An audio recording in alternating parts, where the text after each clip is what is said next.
How's it going, guys? Taki here, back with another Mobile Monday. I know I haven't done one of these in a long time, and I'm planning on addressing that later on in the video, but for right now, I want to say thanks for all the support that I've gotten in the comments thus far for the series. We have a ton to cover in this episode, so let's get started. Just kidding.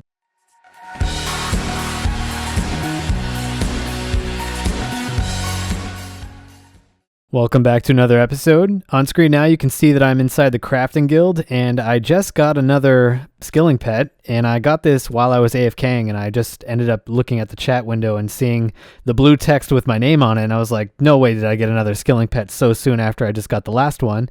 And sure enough, I did. I got the Rocky pet.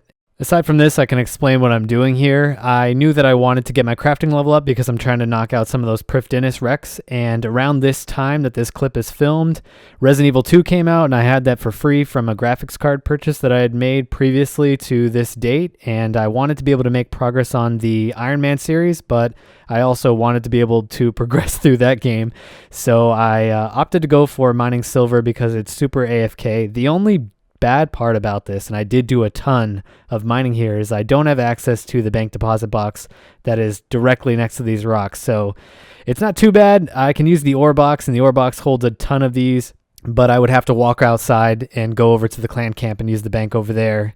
Not too much of a problem. At this point, I've mined 8,000 to be able to get that pet. So it's not that bad. I need to get up to around 14,000 or so to be able to get to where I need.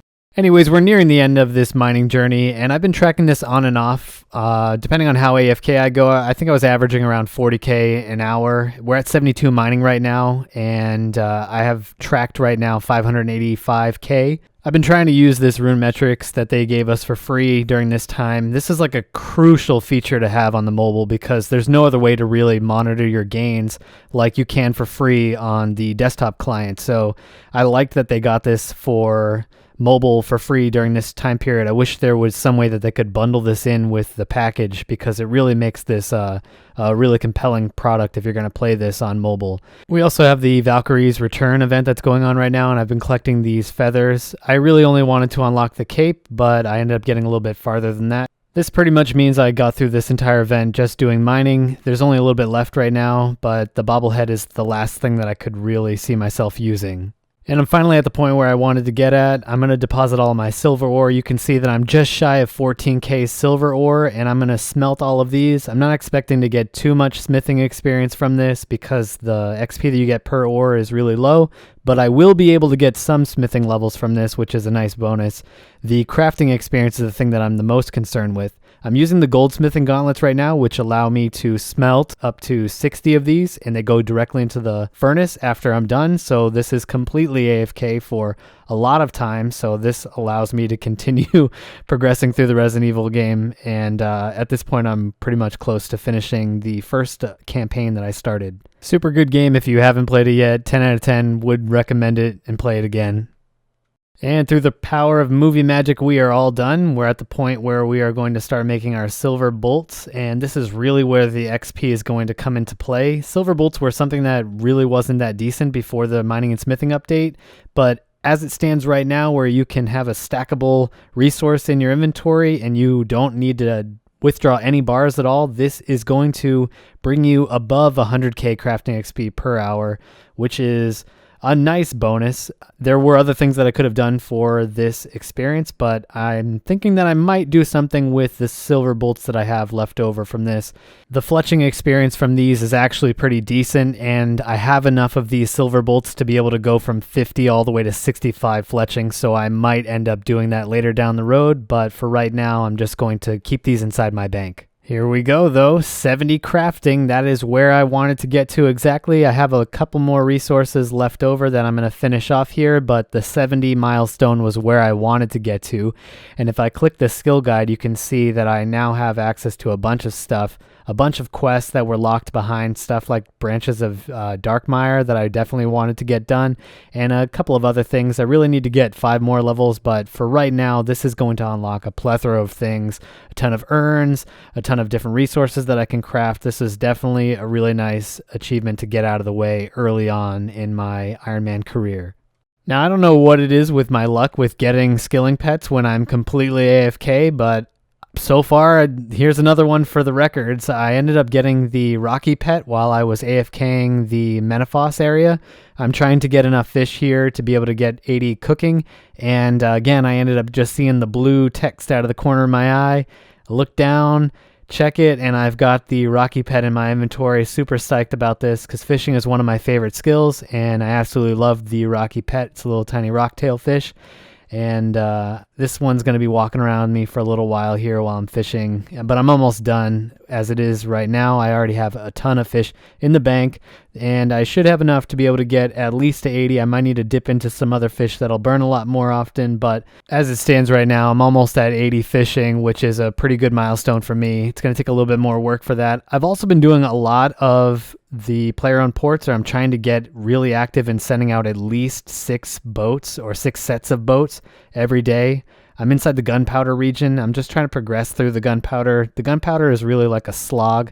It gets a lot better when you get up to the slate because the upgrades that you have and the crew members that you have are really on par with the missions that you have to do. But for some reason, I never like going through gunpowder. I've also seriously been neglecting one of my old favorite distraction diversions, which is the fish flingers distraction and diversion. I'm trying to get the tackle box so that way I can deposit my bait in there, because it really sucks doing Menafos fishing when you have to go to the bank deposit box and click on each of the 3 fish individually to be able to just deposit them all. There's no other way that I can do this unless I have the tackle box to be able to do the baitless fishing, because I don't have anything like the Fury outfit or something like that. So I need to unlock this so I can deposit my bait inside there. And I decided to see what this is like on mobile. I wasn't expecting much, but it is actually highly functional. And the only thing that does suck about this is it's really hard to compete with some of the people with switching some of the baits. It's not as fast as it is on desktop, obviously, but I did find that I could compete with them on most catches because the cast button does work. It's very responsive. So I know I can beat somebody with that because I've done a ton of being the person with the most weight and the most fish caught, but I could never get higher than 3rd medal in all the time that I was doing this. But as you can see from this run that I did right here, I ended up getting to 80 fishing, which is really awesome because with just the fish that I have from the Menafos region, I should be able to get to 80 cooking, and that would give me a lot more food to be able to use for PVM. I mean, I do have a lot right now that I'm not using at all, but I definitely want more because, especially with my defense really low like it is, I blow through some of these fish really, really fast. So we're going to set this up. I have to set up a new bank preset to be able to use this fish. I just got to do a little bit of organizing. This is still really hit or miss. I mean, right now you can see that I'm kind of doing it correctly, but there are other times where something will just completely disappear. Like you just saw that fish disappeared, and I guarantee that fish is going to be on the first page in a random spot. It doesn't make any sense, but whenever I can get something to go exactly where I want it to, it's like, oh shit, that's so sweet. Look at that. That's perfect. But other times, I just hear a snap and all my items are gone. And I don't understand why Thanos with his Infinity Gauntlet was coded into the bank system for the mobile client. It just doesn't make any sense. But it sucks. Organizing this should be a lot easier than it is, and it's just garbage. Look, I just messed that up again. And there's the monkfish in the first tab. It doesn't make any sense. I don't understand why that happens. And I really wish that this would be patched because organizing your bank is total cancer. That's why my bank looks like garbage. It would look a lot better if this was fixed. Anyways, I've been meaning to talk about that whole system for a while now. Now we're just going to do a lot of cooking. I'm planning on cutting out a lot of this because I don't really like to include boring stuff that's really repetitive, like fishing and cooking pretty much, which is why you won't see anything here. But I'm just going to fast forward again, and we're all the way at the end, and we're almost at 80 right now, which is where I wanted to get to. I just like having them tied together. Like whatever the fishing is exactly what the cooking is. And obviously cooking can outpace fishing really easily because the XP that you get is a lot higher for the fish when they're cooked than when they're fished. And I have a ton more supplies in the bank, so I could get this a lot higher than it is right now. But for right now, I just want them tied together. Whatever they are is, whatever one is what the other one will be for a while. I'll keep them tied together. I will just take the time to show you what my stockpile is looking like right now. I've got about 4,000 of the main fish that I'll be using, and then under that I've got 5.6k, and my belt fish I'm probably not going to use too much because I'm capped by my constitution level right now, but I do have a ton of those. I just need to organize them at the bottom, and if we just bring this up here and yep, there we go. Perfect. The stars have aligned. I'm also trying to get a lot better at reminding myself to do my daily resets on my Jack of Trades and do it twice. I have a pretty easy run to do, and the XP is really good for Herbalore, or Herbalore if you're American. And right here you can see that I've got to 60, and that's going to be a really nice just plateau point that I'm hopefully going to pass very soon, as long as I can just keep myself disciplined with doing it. Resetting it's super easy with this artifact that we have access to. There's some people that can reset this numerous times. I can only do it twice, but it's going to leave me with around 14k XP per day. Now, there's a lot of stuff that's happened since the last clip that you just saw. I decided to start going for Runecrafting XP, and my Runecrafting level, mind you, before we even get to the fact that it's at 76 right now, it was super, super low before I decided to start hitting it hard. You can see right now I have 900k tracked, and I think that I even reset that a few times. I wanted to get 80, but I was just starting to go stir crazy over here. I'm going to set myself off with just 77, which will allow me to be able to get back to this spot easily, because the way that the arena is set up on the highest floor, if you want to get to where I am, you have to go all the way south and then east, north, then west, and then you can get to the part that I'm in. But the fastest way to get here is just to go directly north from spawn, and then you'll be here. But there's one platform that you have to have 77 to cross, and I do want to be able to come back here easily, not have to go through the entire process again.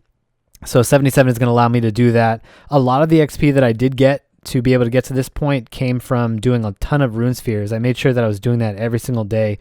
The XP here is pretty terrible, but you can see right now, if you look at my inventory, I have been here for a long time. I have 20k points to cash in. So that is hours and hours and hours of just doing rune span. Around this time, I was also pretty addicted to doing... well, I started this game really late, but I was playing a lot of Monster Hunter World, which I absolutely loved. I beat the game already, so now it's time to go full steam ahead back into doing this series and doing things that aren't AFK. I do have one nice progress update that did happen over the course of my time in the rune span. I ended up getting to the Slate region, which is a pretty decent point of progress for the player-owned ports.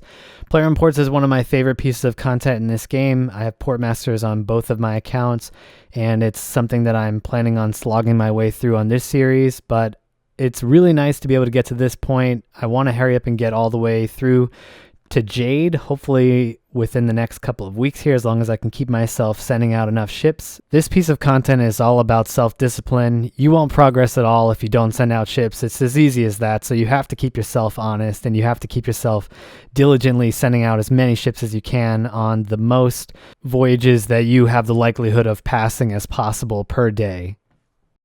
Now, I couldn't really find anywhere else to put this in this video except for this point where I had a lot of extra footage going on to the point where I'm still in the ports area right now and I'm still managing to upgrade my stuff. So I'm just going to talk about something that, I've seen a lot of comments about. There have been a ton of comments from people asking where this series was and stuff like that. And there's a few reasons. Obviously, I've talked about two of them being the two games that I was playing. But aside from that, this series, I find it really difficult to find the point where I have enough content that I can make an episode out of it, because I want to make something that I would find enjoyable to watch.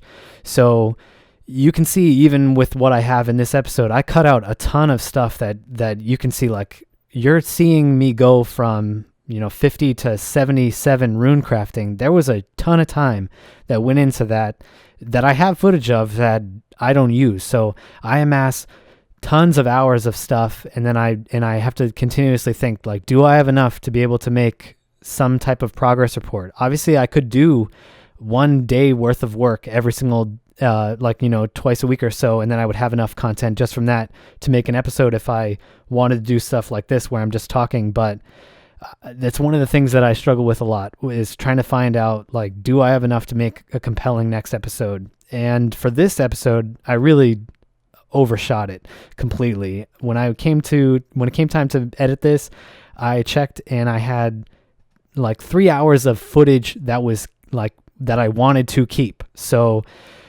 the good news is I'm not going to make this episode super, super long, but I do have all of the footage that I need to make the next couple of episodes. So I'm thinking that I might release another episode this week, and at least definitely have another episode for release on next Monday, and try to get back in the swing of things.